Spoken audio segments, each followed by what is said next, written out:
Welcome to Mission Focused Justice with Alex, Yarden, and Rachel.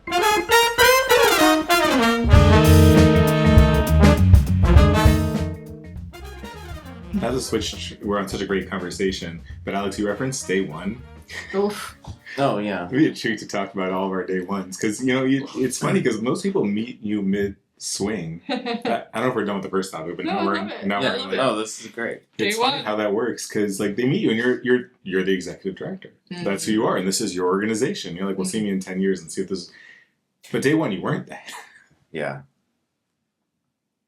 I don't know. I mean, mine was, so I guess I have two. So I have my first day at like the CAC. So before, when we started, we were being mentored by another advocacy center in Shiawassee County. So I spent my first week of work at the Shiawassee County Children's Advocacy Center, just kind of learning like what the process is and sitting at a computer doing a bunch of trainings, like going over the handbook, like all those things that you have to do for orientation. And, I saw my first forensic interview at that point. And then after that week, they were kind of like, you got a small space in Lansing. They kind of sent me back home, and it was just me there physically. I had like support, so I could always call back to Shiawassee if I had any questions or anything like that. But it was really just kind of me, steering the ship. So scheduling all the interviews, doing all the advocacy, doing all the therapy. So I was doing that for about 4 years, my first 4 years there. We had hired more staff at that time. And then at that point, we had become our own 501c3. So we had split up from the Shiawassee CAC and had some leadership transitions.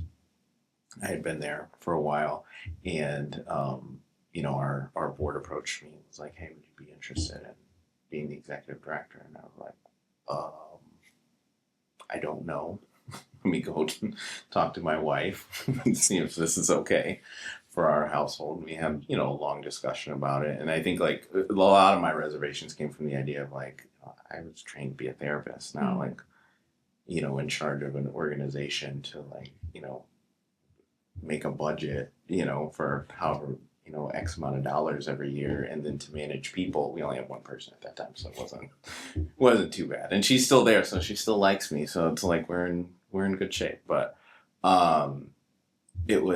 that was really tough. I think for me, it feels like for me a pretty long learning curve, because there was a lot of like new skills that I had to learn. Is some of the therapy stuff like pertinent and helpful in sort of managing a nonprofit or for impact profit? We're gonna change the name. I love it. That was I think the biggest challenge, was just kind of like trying to understand like all these other extra responsibilities on top of still wanting to do therapy. So I was really kind of straddling the line of like, yep, I want a full caseload and be executive director. And then over time, I had a couple people who were like, "You're still doing therapy?" I'm like, "Yeah." Like, that's not sustainable. You shouldn't do that. So I still haven't learned my lesson. So I still see some kids, but I'm not seeing like 20 like I used to. Now it's like 5 or 6. So it's much more manageable. And I think like we talked about before, the idea of like delegation has been really helpful too. So I think it's been a really good learning experience for me. It's something that like I don't know if I never asked for this really. Like I think I always kind of had the idea of leaving therapy school that I'll just see people 6 hours a day. I'll come home, I'll go back, I'll do it again. And then being at the CAC and having like all these different roles, especially in the very beginning, I was like, this is actually really exciting. Like I like the mixture of stuff. And I think like the executive director piece of it, there are parts of it that I really like, where there feels like in some ways, this may seem counterintuitive, but there is a little bit more like immediate gratification sometimes with the executive director stuff. It's like I get done with a grant, like that grant is finished and it's sent off and it's completed. Whereas therapy, it's like I'm working with this kid and this is taking time. Like we're making like really incremental steps. So I feel like I kind of get the best of both worlds now, where I can kind of feed both parts of what I really need to be like happy in the job. That was a little more than one day, but That was a great It was answer. so insightful of you. What was your first day like? Or were we just was that like a how do we move beyond? No, Yeah. I've got a great first day. Well, so very different, very complimentary of Alex. Sure. But my first day, so I'd worked in nonprofits for almost. I'd been volunteering or working in nonprofits in multiple states almost 8 years before I took the job here at CASA, which I was an executive director starting off. Mm-hmm. And so I actually With the team, right? Right. So I had actually been, I'd been doing a lot of crisis response work on things, and I wanted to take a step back, wanted to get out of direct service, did not want to be doing direct service, knew I never really wanted to be. It's something I'm good at, but it's not something that I knew it wasn't for me long term. And I think that sometimes that's half the battle is knowing when it is time to move out, because sometimes we stay too long. So I knew I wanted to get away from that. So I decided to get my master's in the public administration and focus on the nonprofit leadership, because I'd worked in many nonprofits at that point, seen a lot of the strengths and a lot of the opportunities that we have. And so I wanted to go that direction. So I was getting my master's, and I was like, I'm going to take a really easy job. I took the job at CASA as a volunteer manager, supposed to be like the super easy job. My first day was the same day as the pandemic stay-home orders. Wow. I mean, which, if you know me, yeah. which you do, I was like, this is awesome. Challenge, lots of problem solving, lots of issues, total chaos, all my favorite things. And it gave me such an opportunity to shine and to fall in love with the mission and to like create things. And it's really interesting because throughout my career, you know, we talked about my strengths, and they are strengths, but my strengths can sometimes be hard for people. I'm aware of that, especially because I always have lots of great ideas and I want to make change and I like to move fast. And so sometimes for bosses, that's not always their favorite trait.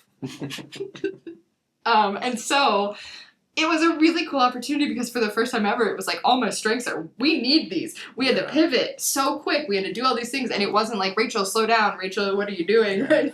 Right. Speed up. Right? Go fast. It was like, awesome, Rachel. Yeah, let's redo this whole system because clearly we can't do anything the way we're doing it anymore. And so it worked really well for me, and it gave me a real chance to like show up and be myself and be present in a mission that I hadn't really had a chance. I don't think in the same way before. I've had great leaders, great mentors, great bosses I've learned from, but you know, I like to challenge people, and a lot of people respect that, but sometimes that can be hard. Sure. And so I got that opportunity to like just do all of that, and then realize that the current director was probably on her way out. And so when I found out that position was open, I applied for it. And it's really funny because I was mostly listening, but I was like, oh, I have to answer this. I don't remember my first day as executive director. Yeah. Like at all. I was like, what? I remember getting my offer, and I don't remember. Interesting thing about me that I don't actually know if either of you, I have aphantasia, so I can't picture things in my mind. So, like, sometimes physical memories like that can be really hard for me. And I genuinely have no memory of my first day whatsoever. I feel like it was just like, oh, you're going to transition from this role into this role. Yeah. And then here we are now, five years later. It's been 5 years already since I took the director role, which is, like, kind of hard to believe. Yeah. And both of us have had so much growth since we first met and since you started, you know, way back eons ago. Yeah, I mean, really, 15 years is a long time. It's a 15 years for you, is that, and I'm at 6 already here at CASA, which is honestly kind of hard to believe, and almost 15 in nonprofit career. It's it's crazy. It's wild. It goes by so fast. It does. I once heard that you can break things into like 5-year chunks, and you kind of like hit new phases of growth every 3 to 5 years, with 5 years really. And that's kind of what I'm looking forward to. It's like, okay, so like I'm doing all these things, but where am I going to be in 5 years? And then obviously I have no idea. Tell us about yours. It's interesting because I spent a lot of time in a nonprofit. I spent 15 years in a different nonprofit. And then like you learn a lot of stuff working it, but it was never the head of the nonprofit. I was working within a system. Mm-hmm. And I very quickly tried to put myself in the system in my new nonprofit, where I was the executive director. And I can tell you about day one, but I can also tell you that like day one didn't happen on day one. Like, it took a while until I actually created my own day one. Mm-hmm. And I think I was working with a coach, and the coach said, "Why are you trying to impress other people as if they're your boss? Can you please take the seat yourself?" And it was like that moment of realization, like, I'm owning responsibilities, things are coming up, and I'm meant for someone else. And it was like this, it took a while until I was like, no, this is my seat. I'm gonna start, I'm gonna listen to people, I'm gonna respect them, I don't want to rock the boat or flip it, but it's my boat. And that day one was not on day one. On day one I showed up and, I went through the motions, there was no one to train me in, so it was a lot of like trying to figure out what the role was supposed to be. Yeah. I wasn't replacing a direct empty seat. There was a little gap, so there was a lot of like things are running. Mm-hmm. And actually, crisis helps because like they need you, and here they didn't need me. And I was like, "Hey guys, I'm here." Yeah. But a couple months in, when with that session, really, it just kind of like shifted. Like, oh, I got to make this mine. Like, I've got goals, I've got visions, I've got dreams. If I don't do it, no one's going to do it. Mm-hmm. So it took a while. I also hate being bored. I don't know if you have that, but like if I don't have something on my calendar or something on my schedule, I get nervous. Like, well, what am I gonna do all day? Like, what am I? And obviously that happens less and less. When I started, it was very often. And then I would just like, well, I'm gonna go meet with people. I'm gonna reach out. I'm gonna do this. I'm gonna do that. People are like, why are you doing that? I was like, because we're trying to get somewhere. Like you said, like it's never gonna be done. So why are we wasting the time? And I think having that gap helped. Like having those spaces helped, and now I kind of wish at times that I try to block off time and say this is going to be my 2 hours of thought, and then quickly I was like, well, I can schedule you during my 2 hours of thought because I know it's open. Yeah, but I think that mindset change really helped. Like understanding that I think becoming executive director is different than other things in that people are trusting you, they're giving you responsibility, and there's a lot in there. Yeah, I love that. That's really cool. I love the way you frame that, and I think both of those are actually really important, especially as a new leader coming into a space, because there has to be your day one where it becomes your vision, your leadership, like you're steering the boat. But also, if you do that on day one, nobody wants that either. Yeah. Right? Like you got to figure out you got to listen and learn, and so what was the time frame? Like when you had your actual like. I started this day to like what you call your day one. How long apart were those? It's a great question. Roughly. I think it was 3 months. Like I think it was 3 months of trying to do other people's things. And you've got people you got to report to. So like you are reporting to people, and you have not that the board's your boss, but they sit in that seat and then everything else. So I think it took about 3 months until it was like, oh, this is mine, and other people are going to leave. Other people are going to go, and I have responsibility here. It also makes me think a lot, is it easier to start from zero or to take something over? Because like we have both here in different ways. And like... That's interesting. That was one of my questions that I wanted to ask both of you, because like, I know like for me, it was like, I kind of I've hired everybody that's been on my team other than our one of our employees is the only one that was hired before I became the executive director, who's still there. So, but you guys came into, it's really, it's unique. I lord that over them very often. Like, you were specifically chosen by me. Like, but it does change the entire relationship. Absolutely, right? Because I think about like situations where you do walk into a new leadership role and there's already a pre-existing team there. Like, how do you? I mean, like Rachel, I know like you had been at Casa and then kind of moved in, but Yarden, you came fresh from a whole other situation. So it is kind of like three different. The three possible sort of scenarios for that to happen for an executive director, right? Like, I guess, how did you guys manage that, like trying to integrate yourself or like build your trust with your new employees? I could talk about that because I'm actually really proud of how I did that. I think it's something I did well. We'll also talk about the things you didn't do well, right? There's things but I'm going to talk about this because I do think I did do this well, which was I was an internal candidate. I did know the team. I knew things I didn't want to know and things I did want to know, right? Like, that's kind of the mess of that. And so the first thing I did is I sat down with every staff member because it's similar to what we talked about. I didn't want to just walk in and change everything, but I also knew a lot needed to shift. So it was like, what's the balance of that? So I sat down with every staff member and I essentially said, like, clean slate. We've never had performance reviews. We've never had this. We've never had this. So, like, I want you to tell me what are the 4 things that are most important to you? What do you want to see? And then we're going to set goals. And then we're going to create, and then before I even did this, I'd created a whole, like evaluation process and quarterly check-ins and all these pieces. And I just like, we're going to implement that. This is the first thing we're going to do is all this with every single staff person. It was a pretty small team at that point. I think there were only 4 or 5 of us. It was a much smaller team than what we have right now. And I just said, like, we're just going to start over. Like, nothing that happened before. I don't want to know. Like, I think that's something that happens, honestly, in leadership transitions, too, is, like, especially if you're an internal candidate or information is shared with you as a new leader. Like, I don't know that I want to know that. I want to give people a chance to show up and be their best and rise. And I think people rise to the bar you set for them. So, like, if you're walking in with preconceived notions or biases, like, you're never going to be able to bring out the best in that team member. So, you know, I did have some things that I was like, but I was like, and one of my favorite people that I got to mentor with that was someone who really probably wasn't in the role that they should be. They really didn't align with it, but they wanted to learn. We set goals. They worked super hard on it, and then they self-selected out, and they said to me when they left, like, I learned more about this role, leadership, things from you, and it also made me realize I didn't want to do this, right? Like, that's valuable. It is valuable, right? It's so valuable, and I think that was for me. I was really proud of how I handled that because I think that there is like that first 3 to 6 months is like the window where I feel like so many mistakes can happen. New team, building a team, whatever it might be, you're kind of setting the stage for everything. And I think you got to figure out that wise, kind, loud blend of like, I got to hold accountability. I got to set standards. I also have to be kind. I also have to be wise and listen and figure all that out. It's an interesting blend. So that's how I did it. And I like with my team that worked really well.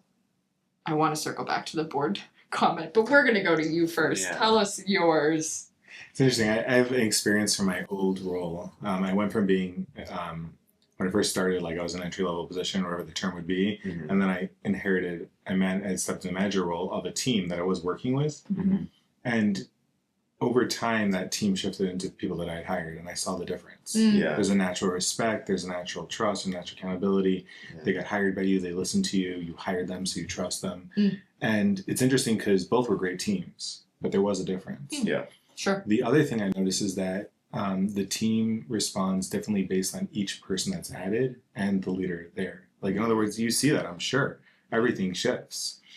Stepping in here, I mean, the team is not they are my team now, but they're not my selected team, and I'm blessed with the team I got. They're really great at all the things they do. There was a phase of proving yourself, which is interesting. It's like you're coming in and you're sitting there in your head, you're like, well, I am the boss. And yet I feel like I'm... And the thing I learned in that, which I really appreciated, is that I should never feel like I'm working in a nonprofit. Like, I don't own this business. I mean, nonprofit, again, for impact, but I'm working in a community service organization where I want to be held accountable. And I'm glad that at the beginning I never was graced the ability to feel entitled. Like, I submit my own timesheets to one of my staff, and they're like, why are you doing this? I'm like, because I'm in the same system that you're in, and the second I stop, I want you to call me out. Absolutely. Wait, all 3 of us do that? Oh, I love that. Yes. Does your staff also feel uncomfortable checking that off? No. I was gonna say mine doesn't either, but I mean, mine at first did a couple times. But I've really pushed them. I just believe that you can't lead. Like, you cannot expect stuff from people you're not going to be willing to do yourself, right? Like, and that's a huge lesson as a leader. And I mean, I don't know, there's a lot of arguments about trust and should it be given as earned. You know, that's a whole different topic. Maybe we dig into episode 27, I think we're up to now. But there is if you're doing this kind of work and you're asking people to do this kind of work, there has to be a level of accountability and willingness to prove ourselves there as well. I think that's what keeps me sort of still doing some therapy too, is like, I want to still be in the trenches. And I don't want to be so far removed from like the actual like mission based work. I don't want to have my head too much in the books part, right? Like, I want to be out there with them doing the thing. And I think you're right, Rachel. Like, you can't ask people to do things that you're not willing to do yourself. And I think that's very critical. And that's how you build trust with people, is you're like, I'll stand out on the plank. That was the hardest part for me, by the way, because my old role, I had done every part of the job. Like I knew every part of the job. I could step into the job. I could do it. Yeah. Feel comfortable. And here it's like there's a lot of things I haven't done, and I'm sitting there being like, A, I can't do your job, and B, I want it. Like I want to experience. I want to know what I'm asking you to do, and I want to know what you're doing for us. So I love that. Record this, Alex. Oh wait, this is good. Yeah, good. You're gonna love this Rachel's like, because walk around you the know rest of Yeah. you and I have talked about this before, and I'm always like, I know I'm one of those people that's like, Alex, why are you still taking clients? Like I know I am. Yeah. But I'm gonna eat my words a little, like genuinely. Yeah. So I worked with a family. I had a kid I was working with when I took the director role. I stayed on a while, my first couple of years, but I haven't had any really direct service in probably 2-3 years, and I was so thrilled because I didn't want to do any. I was loving it. And then my program manager left unexpectedly, and I've been doing the program manager role for almost 6 months now. Yeah. And I'm like eating my words every day of like, we still have to be able to, and I don't want to do it forever. We actually just chatted, and like there's a cutoff. We're going to have someone in place, but I've like learned so much in this since December, and like revisited things and like been able to have impact and help the team grow and grow leaders that I think hadn't had a chance to grow in a bit, and like really connect with the actual work we're doing that I hadn't done in a while. And so I'm like, okay, now I maybe need to eat my words. Like, I also don't think it's reasonable that we all can do the service work full or even part-time all the time. But like, yeah, what is it that like once a year you should like pretend to be, I don't know, for a day or take a step in or shadow, I don't know, but I think it is really easy to get disconnected from the direct service work. And so I don't know that I have the answer on what that balance is, but it's really challenged me these last couple months of like, ooh, I maybe was missing some of this. Yeah. Honestly, like I think I missed things. Yeah. Because I wasn't as connected. But I also can't be all the time. So I don't know that I have an answer, but I'm on record eating my words here. All right. Semi-eating. Partial. Sure. This part makes it to the podcast, right? Yeah. This is where we say cut that part out. Scratch that. Keep on eating words. Everything else. Yeah. As I suspected. Yeah. I was right on it. Yeah.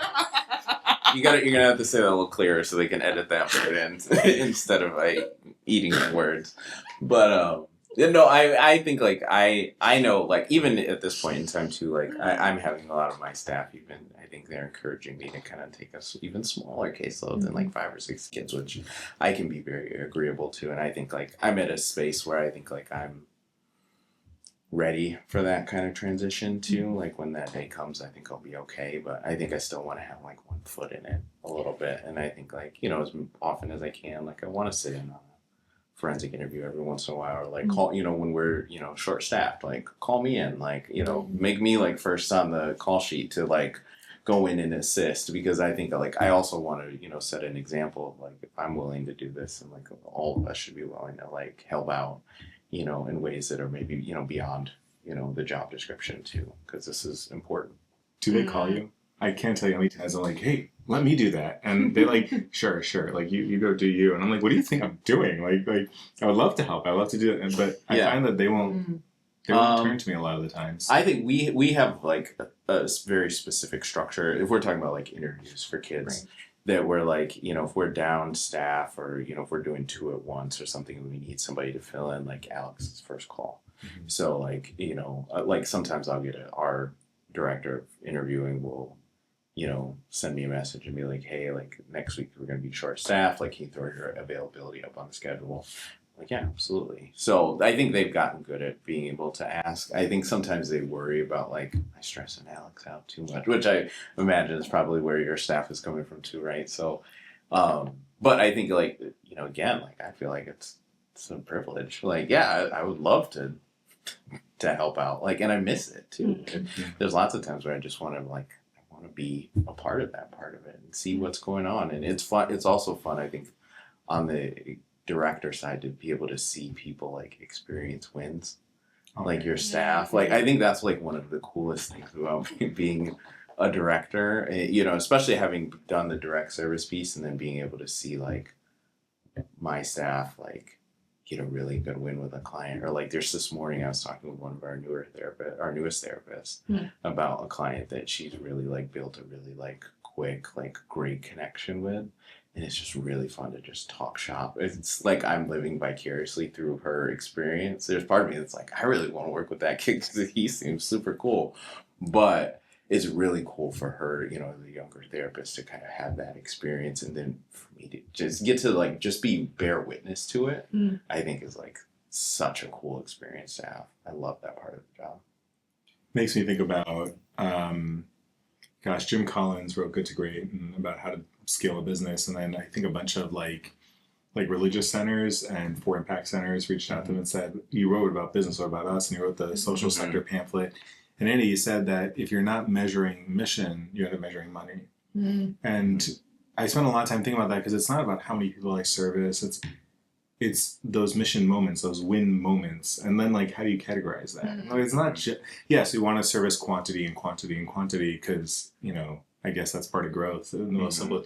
We also want to somehow capture quality and ensure that the people are remembering that that's what we're here for. Yeah. And as you're saying that, when it's so hard to like categorize, and yet when their eyes light up, you're like, tell me about that. Like, I want to know that moment. Yes. Yep. We have those we call them impacts, like action for impact. We have 7 categories and then they're broken down within them, but we track that on every single case, and our advocates track it, supervisors track, so like all these different perspectives, and they're intangibles, right? They're not quantitative, they're very qualitative and very subjective, but they're all based and rooted in the research and like looking at things like advocacy. So advocacy impact, education impact, family stability impact, things like that, where we like get to actually like kind of almost quantify what the wins. I don't know that it's a perfect system, but it's one of my favorite things we measure. I really like it. Yeah. It's cool to measure it too. Like we'll do that at our staff meetings. Like we do a couple things. So we do like at the beginning of the staff meeting, we'll do a mission moment. So if anybody has something that they want to share, you know, sometimes it's like, you know, we had a successful prosecution for our kid, or, you know, it could just be, you know, little things that happen in therapy or in an interview. You know, and then at the end we do sort of like, I have not watched Legally Blonde. I don't know if that needs to be on the record or not on the record, or if that's a bad thing. That's bad. Okay. Maybe I'll watch it before our next recording session. We should all have homework for each other. That's a great idea. This is turning into like a podcast, into like a pod experience. We can have an assignment at the end, kind of like action items. Yeah. Oh? So Rachel coded, my gosh. Yarden and I never would have thought of that. But so we'll do like, we'll give each other sort of like kudos at the end of our meeting. So if there's anybody who's done anything particularly helpful for one another, you know, and I think like those are that's the stuff I look forward to the most, like during those meetings. It's like, we got to go over all the like technical stuff, the numbers and all of that, what we're doing, but to be able to, you know, have those times for us to celebrate the things that, you know, are not quantifiable, and, you know, really look at like the depth of service that we're doing is invaluable. Okay, I've been holding on to something. This is a good topic. This might even be a whole new episode. Pause. Okay. Here is what I want to circle back on, because we talked about this before, and we all had really different answers to this, and I feel like this could be a really interesting thing to dig into, which is the board role. Because instantly, Alex over here was like, they're my boss. And you're like, they're not my boss. Yeah. And I was like, So, what is the board role in a for impact organization? What is their relationship with us? What's the best you've seen? What's the worst you've seen? Maybe not worst, but like what do you guys think? It's a loaded question, like for episode 3. That's Yeah. like episode 30, you know? We'll save this one for. Okay, fine. We can Just kidding. table this as a future topic. No, but I think it's It's a great topic. It is a good and that's why we're here talking. I mean, Yeah.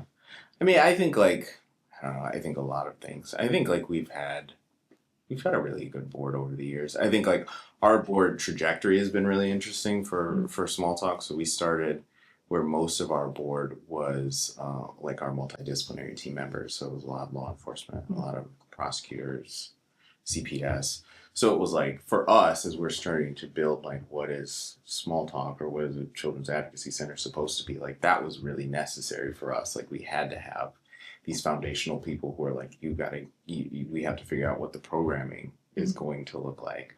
But then I think once we were able to get a good handle on that, then we had this realization of like, oh, we're also like a business and we need like somebody who has HR experience, because I certainly didn't have that as executive director at the time. And then like, or, you know, we don't have anybody who, you know, has like some really good like financial acumen necessarily, or like we need to diversify our board as we continue to diversify our organization. And I think there are definitely like growing pains with that too, because like things, you know, start to change, and like that's pretty substantial change for us from people who are intimately involved in like the day-to-day or coming to forensic interviews who are now maybe not the majority of the people on our board. They're people who are a little more removed from our day-to-day work. And then even for me having to adjust to sort of that like difference too, of like there maybe is a time where there's a little bit more oversight, maybe even a little more collaboration, and feeling maybe a little bit more like, oh, I'm kind of on my own in some of these spaces. But then I think the value of it was like, now I have like a whole team of people. If I have like a HR question, I know exactly who to go to. I don't have to go source that elsewhere.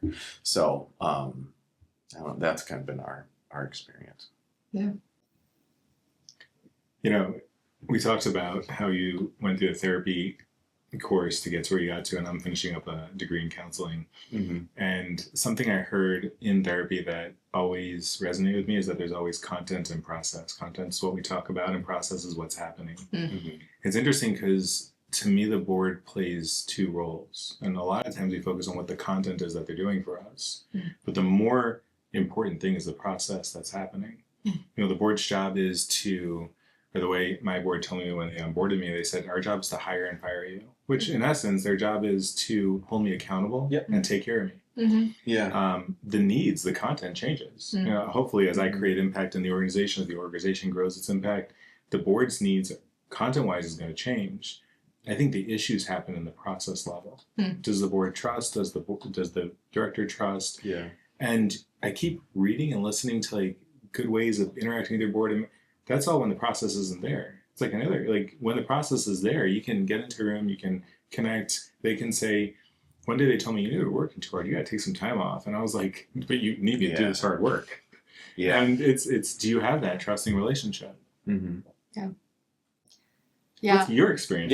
You were so like on to this point. Well, I've got a lot of thoughts on this topic. How is your boss board doing? I'm also a board president. I've served on multiple boards. I have a lot of thoughts on boards. So the first thing I think is really interesting, because I was thinking about this as you were talking, Alex, like you teed it up of like, there's also, and then you kind of took it on. So I'm just going to now verbalize my process summary, my action items. Like 25 seconds of silence while we were talking was amazing. I was very impressed. Thank you. Did you time me? You were shaking. I talked quickly because Alex was like, you've got 10 seconds left. You two like on either side time. You're like, okay guys, 25 seconds. That'd be fun. That's our action item. Let's see how long we can get Rachel not to be able to talk. Go a whole half hour. What if you got a whole episode where I was just, can you imagine? Oh man, I don't know. Then the next one would just be, we'll just leave. What if we did an episode but you two were not actually here. It's just me. We should get a little mute button. We should get it, Or we need one of those, like what they use at the Oscars for like when the music to play. You know, they're like, you gotta wrap it up. Oh, love it. But you're just getting started about boards. But we're talking about like I think we're talking about the board cycle, right? Like there's a lot of research around this. There's also just, lived experience in life and all those things. But like, you started with a working board. You started with like the hands-on part of the day-to-day, and then like ideally you transition at some point in the right time and process for the organization of, okay, now we're a governance board, and that's lovely. And then I think sometimes what can happen is then you go too far past this, and then we're a governance board. Yep. But we're not really there, and then all of a sudden you're like, where's my team? I feel very alone. And I think that it's hard because I think you just constantly kind of cycle through those phases in a way. I think as you get larger, eventually you really get away from the working board and you can kind of transition that to committees, but then you're dealing with that with the committees as well, of just that cycle of like, what is the process, what is the content, and like who's doing what. And I think in a best case scenario, in some of the best board relationships I've seen, there's wisdom, there's kindness, there's accountability, there's loveness, and there's mutual respect and relationship. You said it really well earlier, Yarden. I'm going to butcher what you said, but you were talking about yourself and how, like, in this work, you're the leader, but you're not the boss. And I think that, like, the language we use matters. And, like, in a sense, like, the board should be leading the organization. And we've got the duties of care and all those pieces. But the board should be leading that forward. And a huge part of that is like the mutual respect and propping up of the executive director. And I think that balance is like, it's such a sweet spot. And I think you can get it, and then it can ebb and flow. And then people's lives can fall apart. And then we're getting serious. Then we talk about like what's happening right now in the world. I don't know if any of you are experiencing this, and I wouldn't say this is just the board. I think any board that I'm on, because I'm on a couple, I think across the board, I'm seeing people at some of the hardest places they've been, whether that's like personally, professionally, dealing with the impacts of everything happening at the federal level, whether that's financially, emotionally, all of these pieces. I think people are really struggling. And so you make these commitments, right? And you make this, and then life changes. And then how does that impact the board? And how does that impact the staff or the volunteers or the family? Whatever it is that we're talking about. So like that evolution, I don't know that there's any such thing as a perfect board. I think that relationship, that trust, like a lot of the things we're talking about are what you need to be successful. But I feel like it does just kind of ebb and flow. It's interesting because as I'm listening to you talk, it reminds me, a lot of our works like would love to be financially sustained. You know, we'd love to get some sort of, I would assume, some sort of large endowment or something that would take care of our financial needs beyond our wildest dreams. Because it provides stability. It allows us to focus on the things we want to focus on. And yet, studies show us that actually hurts us. Because it's that fight for balance, that fight for growth, and that fight for survival that keeps your... And I think what you're saying, we would all like stability. We like to stabilize our board and stabilize our staff and stabilize... And yet, it's that process that keeps it real and keeps the... And so it's like interesting. Every day I go to work trying to create stability, and yet I know that stability is the worst thing for my organization. That's really interesting. I did another podcast a few weeks ago, and they had asked me, what would you do with $1 billion? And like, it caught me off guard because I wasn't expecting the question. And I was like, honestly, I don't know what I would do with that much money. And that's a really interesting, that's really broke my brain. I know,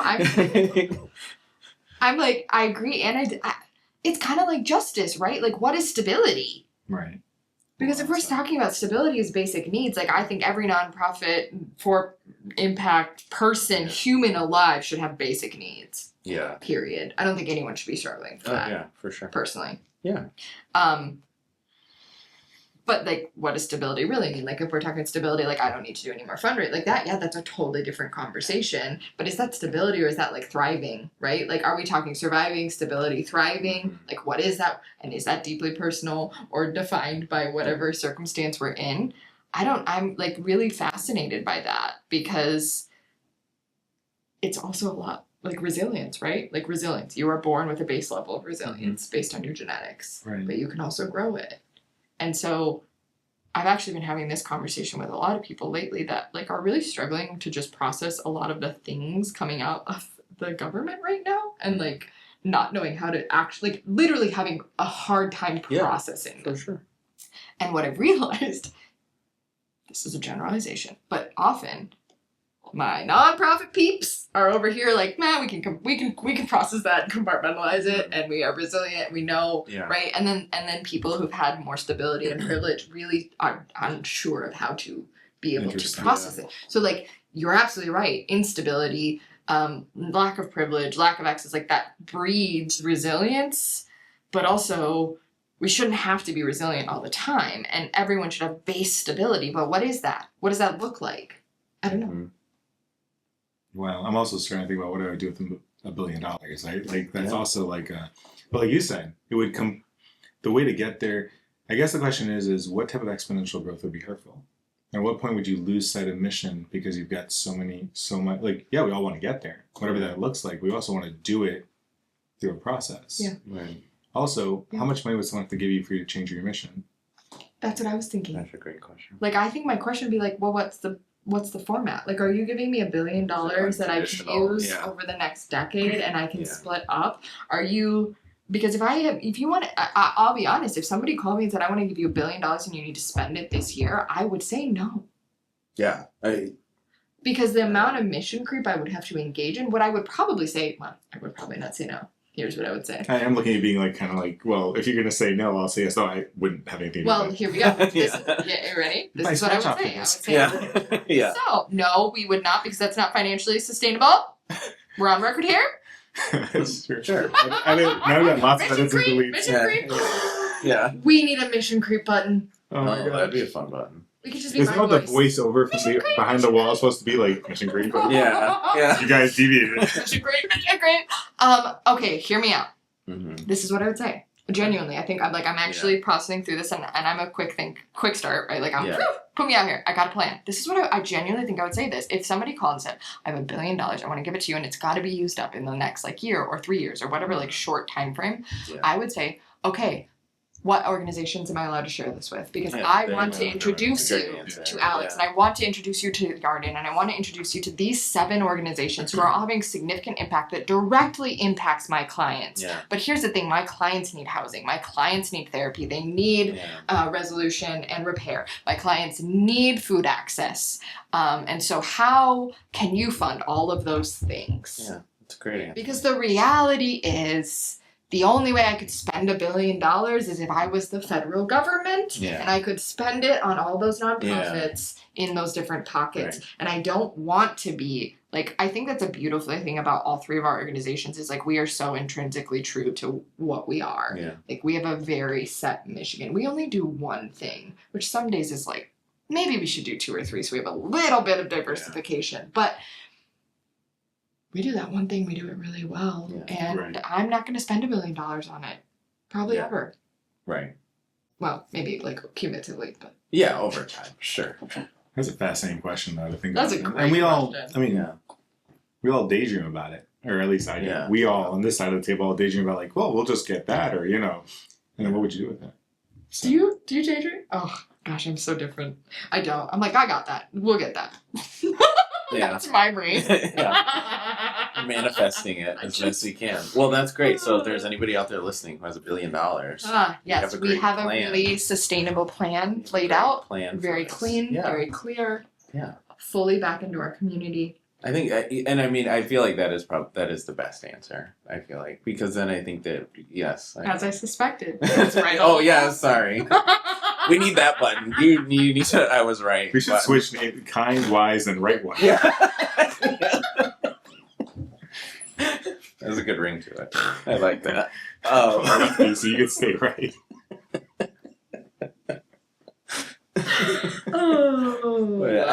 I do. I just being able to, like, I love that idea to just be able to give to, because again, like, we all are doing we have our own mission, right? Mm-hmm. And I think, like, with $1 billion, I'd love to solve all the problems, but, like, let's let Rachel and Yarden solve the ones that they're already really good at solving. Here's what I'm thinking. Action items. Legally Blonde. And think about this, because this is a fascinating topic, and research is starting to evolve around this. Taking on the $1 billion conversation, but, like, let's go even further. at what point could we cut out the middleman? What point could we actually not exist? Like, is there a point Yeah. where we could just give that money to the people that need it? Mm-hmm. And I don't know that that's true for all of our work either, but like I think about some specific things like housing, food access, and as particularly with my work, well, your work too. Sure.